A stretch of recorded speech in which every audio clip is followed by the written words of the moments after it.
Hey, lovers! Welcome to the Book Lovers Club, the podcast where we celebrate Black Sapphic love stories, one book at a time. I'm your host, Joy, a married lesbian, lifelong book lover, and relational communication scholar. Here, we don't just read the romance, we learn from it. I believe that love stories can do more than just entertain us. They can teach us how to love better, how to see ourselves more clearly, and how to create the love life of our dreams.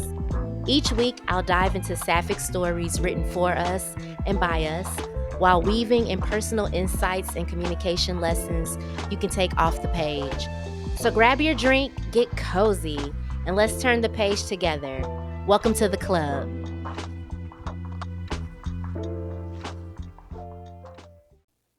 Hey, book lovers. Welcome back to another episode of the Book Lovers Club. I hope y'all are enjoying your month and that July is off to a great start.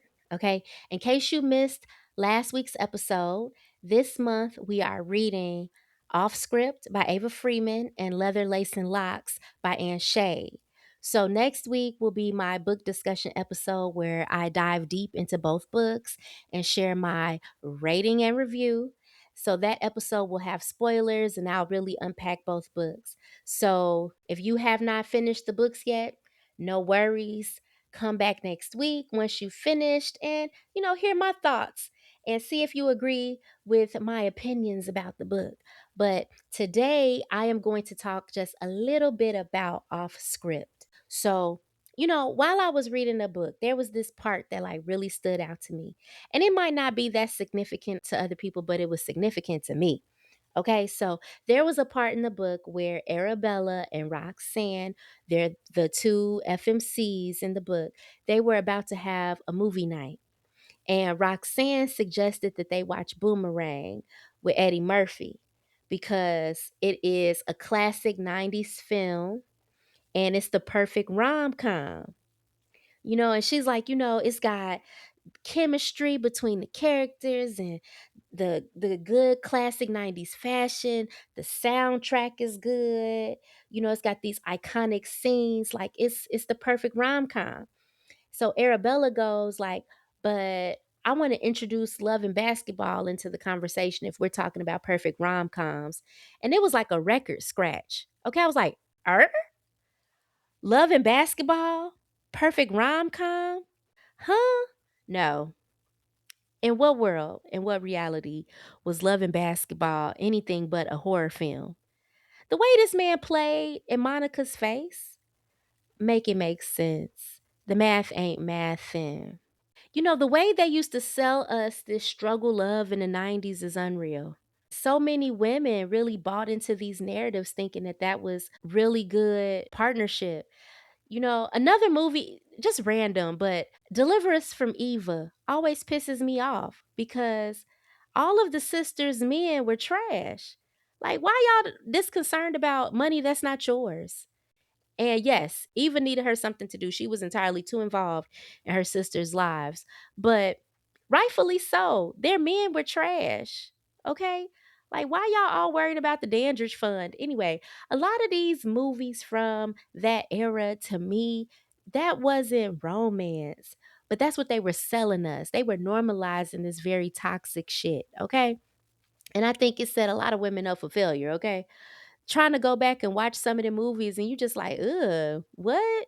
I wish a man would now, okay? And maybe it's me because I'm gay. Maybe, you know, I just look at things from a different perspective, but I just really want more Black Sapphic representation in film because people mimic the things that they see and internalize these scripts that they're getting from the media, that they're seeing in the movies, that they're seeing on the TV shows. Those scripts, that imagery starts to set standards and create expectations and norms in people's dating lives without them always knowing. It happens very unconsciously. We're constantly mimicking things that we see. So if you're constantly inundating yourself with this very toxic imagery of romance, you might start to mimic that. Okay. So yeah, y'all cannot sell me on these movies. This man, dunked on her with a bum knee. Now, look, Boomerang ain't that much better. Boomerang ain't that much better. However, I don't think any of us was looking at Eddie Murphy's character like he was like this great love interest. Okay. He was a player. He was a player and he met his match with Hallie. So that assessment of that film in the book was accurate. And although he was a hot mess, it's such a good movie and it is a classic. So I give it a pass. But the way Love and Basketball gets put on this pedestal of romance is crazy to me. Because, another romance that I used to love, but when I watched it again, with adult eyes, I realized just how toxic it was. Brown Sugar. I love Brown Sugar. Maybe it's the Sanaa Lathan movies, but Brown Sugar was low key problematic. Not Tay Diggs gaslighting this woman for most of the movie to make her think it wasn't nothing going on with him and his best friend. When he cheated on her the night before the wedding with said best friend. And then when she felt weirdness between them throughout the whole movie and she finally decided to move around, he acting butthurt at the restaurant, talking about I'm here to celebrate my divorce. Nigga, you been playing in her face this whole film. Let's be for real. Are we serious? Tay Diggs is a menace in damn near every movie because the best man, why she choose him in the best man? Sanaa, leave Tay Diggs alone. He don't be meaning you no good in these movies, girl. Okay? No variation of him in these movies be meaning to do you good. Okay? I did not want her to choose him. Why you propose to her at somebody else's wedding when they almost didn't get married because of your ass?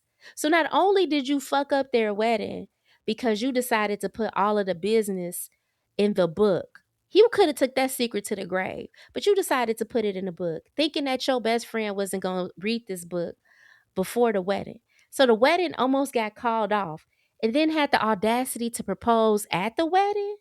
Crazy. Tay Diggs is a menace in every damn movie that he in. I don't know how I ended up on this rant, y'all. I'm sorry. But these movies aren't romantic. They just aren't. And this is what we're sold. So I just feel like, I might have been able to recognize that I was gay a lot sooner if I had more lesbian representation in films. Because we over here watching this struggle love romance shit, and there really wasn't a whole lot of examples of same sex romance back in the 90s. There are some TV shows and characters that I could connect with. So, like, I'm a OG L Word girly. Okay. I really did love the L Word. However, I always felt like there needed to be more Black representation in that TV series. Okay, now I love Tasha. Tasha was everything. Okay, even though I didn't really care for her and Alice together as a couple, I loved Tasha. I know Bet is Black. Okay, but I feel like they needed more characters that were more phenotypically Black. And I like Noah's Ark. Noah's Ark, was gay men, but I enjoyed that show. Can't forget about Cleo from Set It Off, Queen Latifah's character. I feel like she sparked a lot of lust in us at a young age, okay? She was a lot of people's first celebrity crush, especially that movie, okay? With them cornrows and yeah. So there's this TV show called Master of None. So the Thanksgiving episode with Lena Waithe, it is very good and very Black and very gay. Loved it so much. But I just feel like we need more. We need more representation.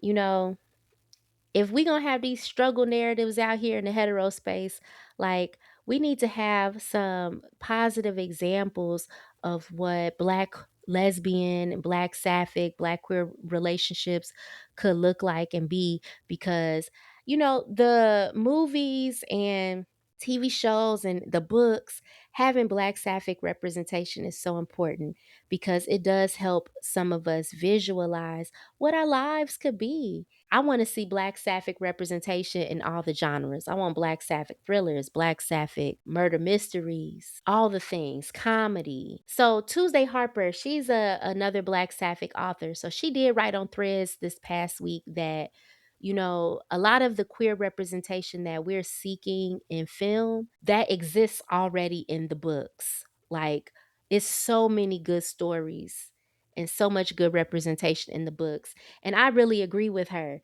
That's why I prefer to read. The stories are just better. So in off script, when Arabella and Roxanne were having this conversation and they were listing all of the characteristics of a perfect rom com, something that they both said was just having relatable characters, being able to see yourself in the story, even if it's something that you've never experienced or can really relate to. You can still connect with the characters in some way. And I feel like I'm able to do that more when I'm reading these books than sometimes when I'm seeing these things on the screen. Shout out to the home team, but there's a film director that was doing indie films before I seen anybody doing them really, but Milan V. Parker. So anybody from Chicago that's lesbian, they probably know who I am talking about. But she directed those films, The Lies We Tell, but The Secrets We Keep. They're on Tubi now if y'all want to watch them. But she's somebody that was like ahead of her time and was really putting out this stuff when, we just didn't have this representation in mainstream media. She was out here putting out these films for us. And I don't know, they hold a special place in my heart, but it's called The Lies We Tell and the Secrets We Keep. But, she's Chicago homegrown. Shout out to her. But there's a lot of books that I've read that, since they're obviously running out of material, they need to come to the book space and adapt some of these books into films. But for my OG lesbians and Black Sapphic book lovers, the Choices series by Sky, I'm still waiting for that book series to be turned into a movie. When those books came out and took the world by storm, okay, there was a lot of conversation about those books being turned into a movie, and then it just died down. So I'm still waiting on it. Another book that we read that I think would be great as a movie would be Bliss. We read Bliss back in January, and I think that book would make a really good movie, especially to have those images of Jamaica on screen so I could feel like I'm on vacation while I'm watching the movie. I love a good vacation themed movie, okay? A travel themed movie. Make me feel like I've gone somewhere. It's so many movies now and TV shows that are coming out talking about Italy, but I want to go everywhere, okay? It's some movies that I've watched. There was one that was like in the wilderness. I think it was Happiness for Beginners. That movie was cute. But I loved them being out in the woods. Like, I felt like I was hiking too. I like a movie that's going to transport me to a new setting. So I have like a list of just travel themed movies or movies set in different countries and stuff like that. I love it. But I think Bliss would be a really good addition to that list. Okay.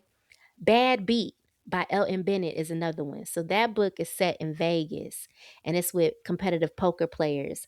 And every time I think about this book, I see Olandria as Miri and just the wardrobe, being in Vegas, that backdrop, then being on the competitive poker scene. I think that would be such a great movie. This competition between her and this rival player and just the banter between all of the characters. And yeah, Bad Beat needs to be a movie. I would love to see that on screen. Also, the 710 Split by Carmen Lee. I would love to see that on screen. The bowling. So these two teachers who low key got beef, and now they're having to work together to create this bowling team at the school. And I would love to see that, this bowling team on the screen. I think that would be a great movie. So somebody needs to come and hit Carmen Lee up because they sleeping on the 710 split. I know y'all could see it. Like just the school setting, building up this bowling team, and then watching the matches, and then this romance brewing. And yeah, I could just see it. I think it would be a great movie. Another one, This Poison Heart by Kaylin Bayron. That book was so good. Oh, it was so good. But I think that would be such a good movie to watch for spooky season, with this big mansion and these strange characters popping up, the plants moving and how she can control the plants, and this apothecary and like people coming to place they were like this haunted mansion. I think that book would be great for spooky season. It could even be an animated film. And then another book. So I didn't like Boomtown as much when we read it. It wasn't my favorite reads. However, I know that book would eat down as a movie. I know it. That P Valley meets Gone Girl would be amazing on screen.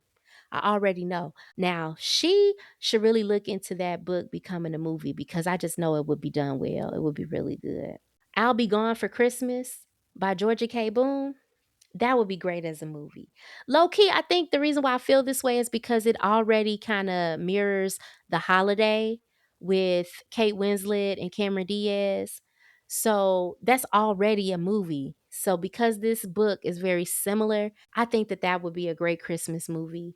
And I would love to see that. I want it.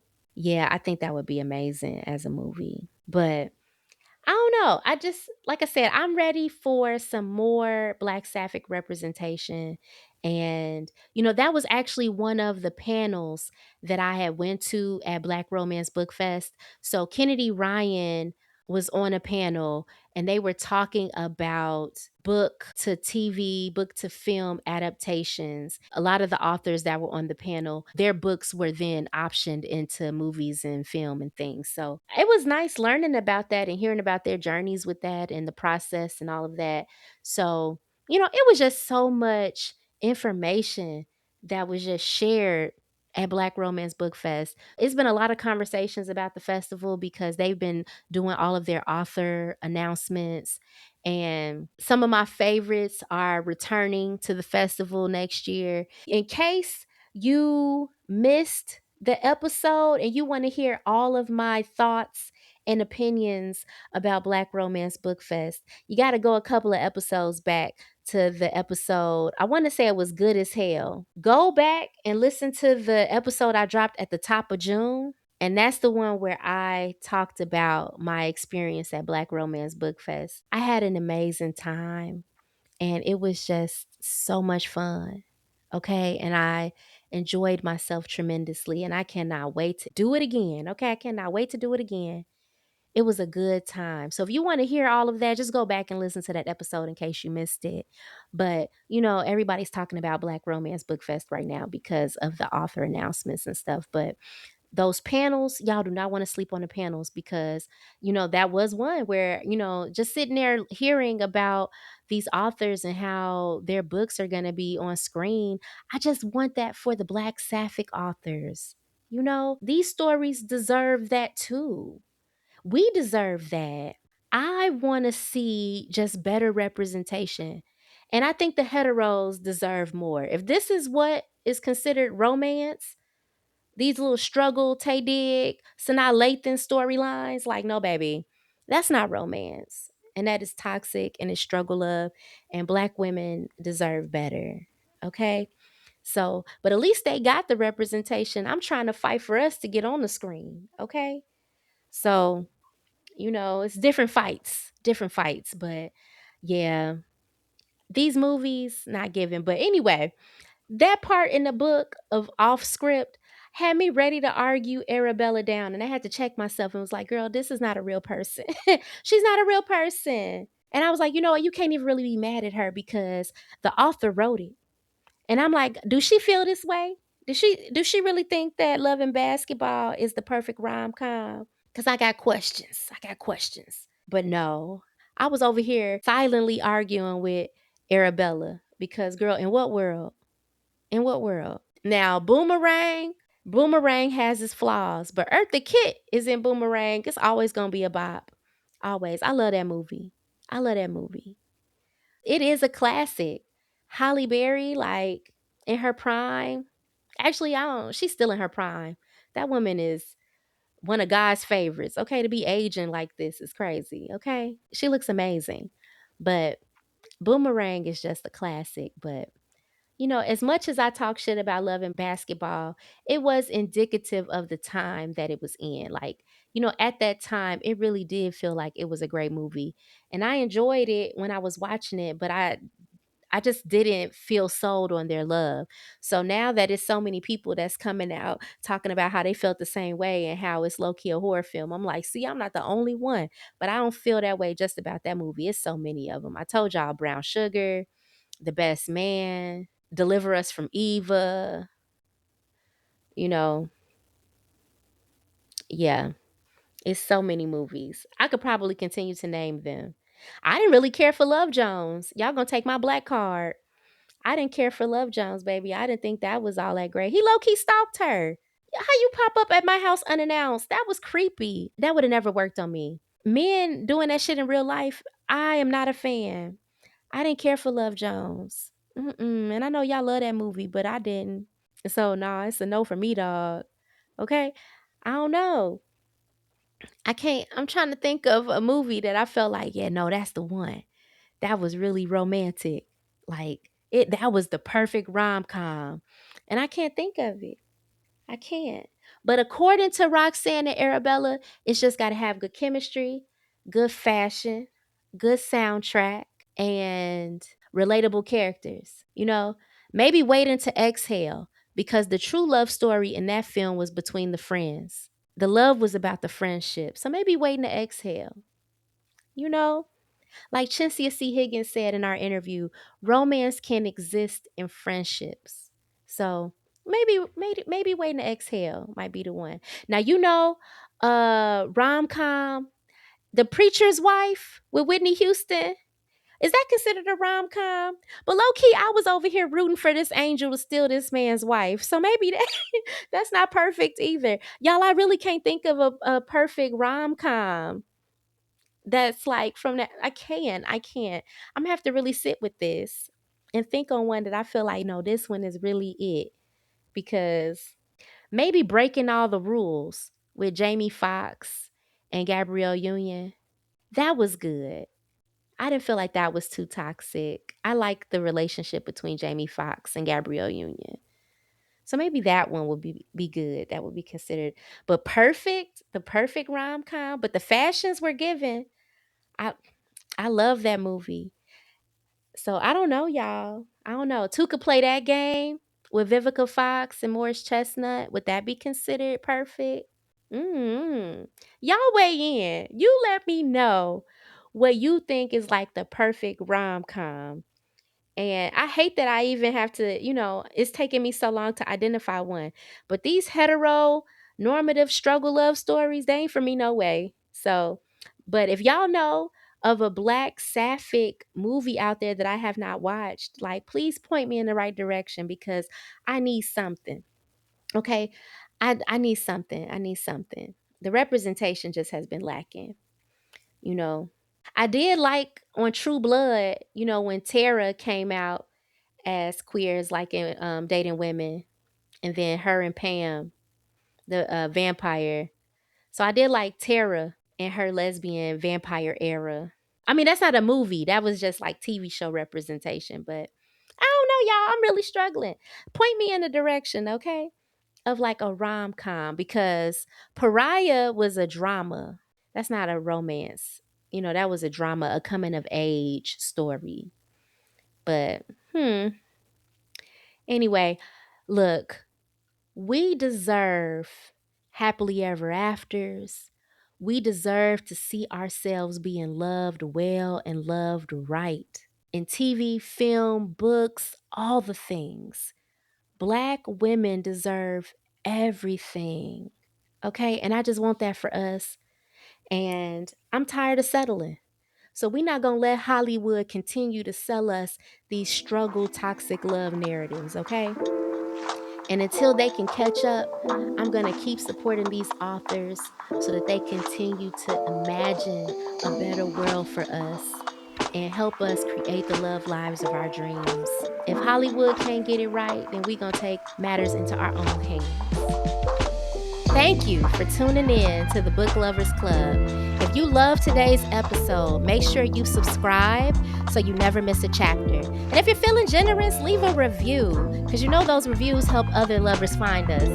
So if you want to keep this conversation going, please join me on Instagram or hop on over to Fable to join the virtual book club. And until next time, remember, The stories we read can help us write the love lives of our dreams. See you next Sapphic Saturday.